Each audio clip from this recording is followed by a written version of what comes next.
The ancient Egyptians called the beginning of time the first time. They called it the beautiful moment. For the ancient Egyptians, this was the first sunrise.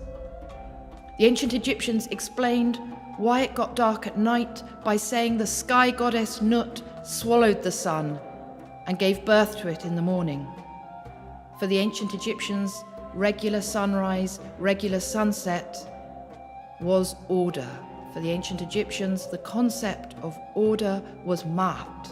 The goddess here with the ostrich feather on her head is a representation of the goddess Maat.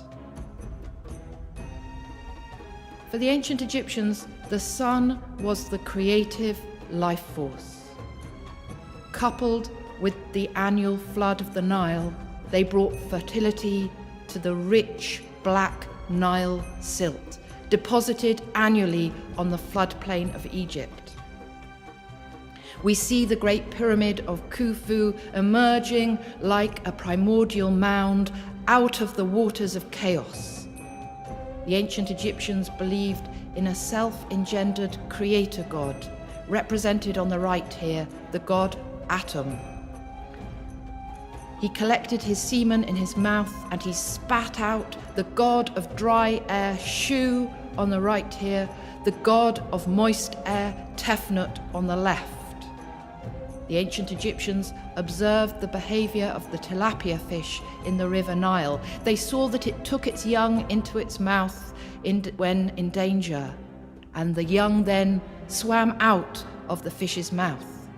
The ancient Egyptians compared this to the primordial creator god spitting out Shu and Tefnut. The god of dry air, the goddess of moist air, a male-female couple were able to produce the goddess Nut of the sky arched over the god Geb of the earth. They were separated out by their father Shu, his arms raised in the air. Nut and Geb were very fond of each other. They wanted to stay close together. Shu got between them, separated them out, but they'd already given birth to 4 children. The gods Osiris, Isis, Seth, and Nephthys.